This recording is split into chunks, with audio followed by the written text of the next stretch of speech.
High School Musical, the series. Wow, what a mouthful. I really had some reservations making this video because my friends watch my videos and well, this is not a part of me I like to share because it's not well received. I might be a nerd, but musicals, yikes. Well, I tend to like corny stuff, I guess. But then I thought of it again, I was like, why not? Looking at my numbers, they probably wouldn't watch my videos anyway, so let me just do it. I have a soft spot for musicals. I was a huge fan of musicals growing up. I watched Grease at a very young age, and it really stuck with me. I would sing all of John Travolta's parts because he seemed really cool. Grease is the word after all. And looking at my history, well, this was an obvious watch. But I had my reservations. It all began during the quarantine period of the pandemic. I think I had completed watching the second season of You, and I wanted something else to watch. I really wasn't in the mood for anime, and when it just popped up, I was like, meh, it wouldn't live up to the original. So I went on to watch a show called Elite, but out of curiosity, I was like, let me just watch at least one episode. It can't hurt, right? Besides, if it was unbearable to watch, I would just end it there. No need to waste time, right? So I watched the first episode and I was like, hey, this is not half bad, but I can't make my judgment with just one episode. I definitely needed to see more. First off, I like their take on the whole thing. It's not necessarily a continuation of the movies. They are just reenacting High School Musical as a musical. They acknowledge the corniness of the movies and embrace it.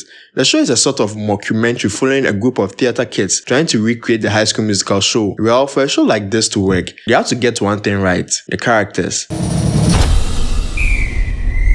Because these are the people you are literally spending your whole time watching, and if they don't at least satisfy you to some degree, you are probably going to drop the show on the first episode. So, how are the characters? Well, they are different.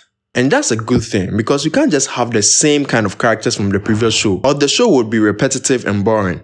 On my first watch, I was trying to figure out who would be Troy and Gabriella and so on, because in doing so, I would be able to predict exactly what was going to happen. Because these shows are usually very cliche, but what they did here was quite interesting. You do identify your characters, but they are not exactly the same characters. However, with all the similarities they share with the originals, they aren't just a carbon copy of them. They are real characters with real motivations. The show likes to give its very large cast some screen time, telling their story as it progresses. But the characters I was personally interested in are these four: Ricky, Nini, EJ, and Gina. My personal favorites.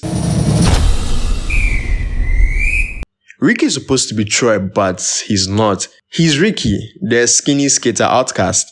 Something like Andrew Garfield's Peter Parker. He isn't the guy who would normally join the musical, but he messed up with Nini and needed to get close to her to get her back. But Ricky's life is not exactly all rosy. His parents' divorce is really taking a toll on him, and sometimes it feels like nobody understands how he feels. I really sympathize with Ricky because I also come from a family of divorce, and sometimes you misinterpret your feelings and it feels like nobody understands you. Other times you just need someone there for you, someone to listen. That's why I feel like he and Gina could have had something beautiful, but more on that later. And then we have the jock, EJ,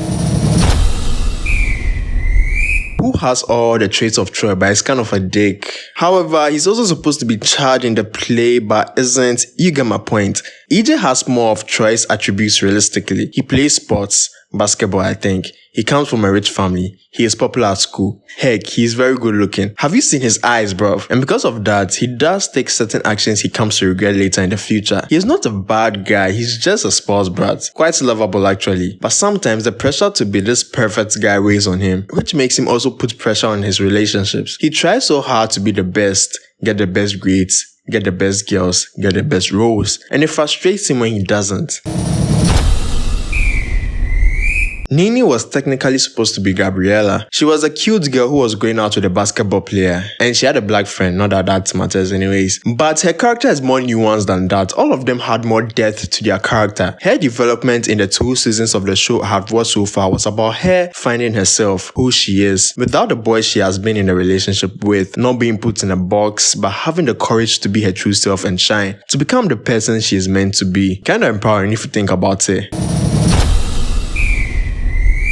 Gina, on the other hand, would have come off as a villain at first, and she is probably my favorite character in the series. I might have said beautiful things about Nini, but Gina is where my heart is for real. She is misunderstood, might come off a bit headstrong, but she does have attitude, no doubt, so she might not be for everyone. But that's what I like about her, her unapologetic attitude. It's mostly a self-defense tactic because she is the new girl, not Nini. And we find out she has been moving around for a while, and when she decides to plant roots somewhere and make friends, she has to pack up and leave. A sob story, yes, and might not excuse her actions, but she technically doesn't do anything wrong. And it's honestly amazing making Nini, the one who you are supposed to be technically rooting for, come across as a spoiled brat. And due to this, creating a lovely friendship between her and Ricky. More on their relationship in the drama part of the video. I ship Ricky and Gina. I know, that season 2, they were going for EJ and Gina, and I love that honestly, but it was a bit predictable in some ways. Their relationship feels honest, so I kinda like it, but Ricky and Gina would have made much more sense for me, personally. Here's what happened. Spoiler warning if you haven't watched the show, by the way. EJ was jealous of Ricky due to him being Nina's ex, so he stole her phone. Nini thought it was Gina, so she stole tons of her stuff. Gina wanted the role of Gabriella, so she made a deal with EJ to go with her to the homecoming in order to make Nini jealous so that she would drop out of the show. But then again, I also think she just wanted somebody to go to the dance with. And Ricky was just there, I think. He wanted to get back with Nini, but she was with EJ and didn't want to ruin that yada yada yada. So, at the homecoming dance, things didn't go as planned thanks to Ricky instigating shit. Gina fell out with EJ and left the party. Ricky then followed to apologize. He also made a comment about how they were both outsiders, which I really liked, because Ricky is an outsider to the theater and Gina is an outsider to East High. Their little talks and silent moments just got me. Of course, I didn't want them to jump into the relationship there and there. I just wanted it to gradually develop. And it seemed like with all the things going on in their lives respectively, they could have been there for each other in some way. That's why I like Ricky's version of When There Was Me and You, because nobody wanted to listen to it except her. It was just so sweet for me, and it sucks because Ricky couldn't return her feelings. Or maybe he is making the same mistake like he did with Nini and would realize his feelings when it's ultimately too late. I wasn't so much a fan of Ricky and Nini, but Olivia Rodrigo and Joshua Bassett I think could have been sweet. I don't follow celebrity news that much, so I don't have the tea, but what I do know is they kind of dated for a bit, and Joshua started dating Sabrina Carpenter, and Olivia released Driver's License, which catapulted her to stardom, and then her fans started to hate on Joshua Bassett for no good reason at all, which really hurt him. Like, he literally got a heart attack, and it's quite sad, because even if you don't like the guy, why would you send him death threats? We honestly don't know what happened behind the scenes, and I'm not going to be in defense of any party, but it's just quite awful to be honest. Everyone has their truth, but I guess not everyone is willing to listen to the other side. But in the end, we should all be spreading love, not hate. There are rumors that Nini is now going to be a recurring character moving forward, which is a shame because I like what they did in the second series about her chasing her dreams and her finding out that it's not what she thought it would be. I might not think she's the best fit for Ricky, but I think she really has a good story to tell. EJ and Gina. I honestly didn't know how it all happened. It felt a bit shoehorned at first, but looking closely, it was something that had already been burdened from the start, but I guess I refused to see it because I didn't want to see it. I wanted Ricky and Gina to end up together so bad, but with everything Gina was going through, the only person there for her was, believe it or not, EJ.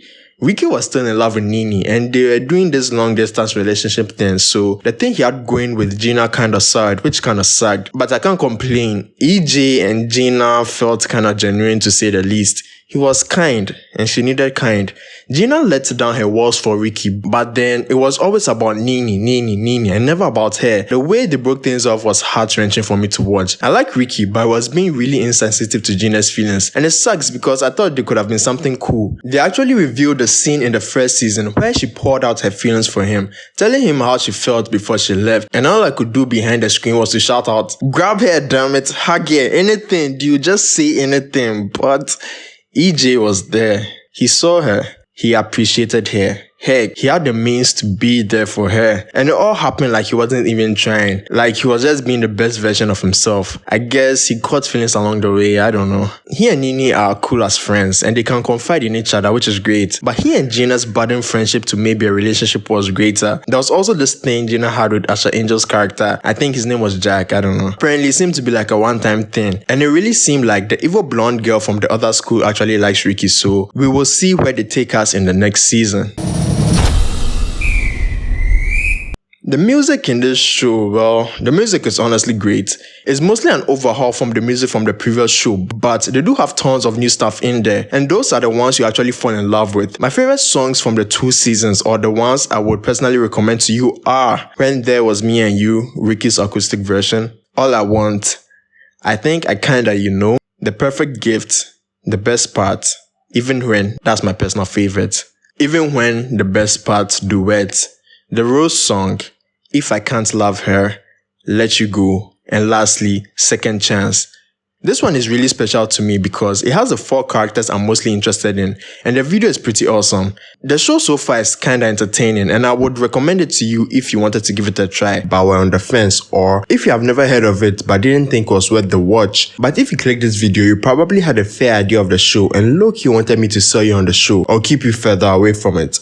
I would give it a go, it's kind of fun. If not for anything, do it for the music and the drama as well. Anyways, be sure to like the video. Let me know your favorite song down in the comments. Who do you ship and why? I'm Team Gina though. With any good guy because I think she deserves a good guy. So if that's EJ, then I'm all for it. Please subscribe to my channel, it really helps me out a lot. And as always, don't forget to keep moving forward. P.S. Jordan Fisher kind of made their guest appearance in the show with his big head. I thought you might want to know that. Alright, bye.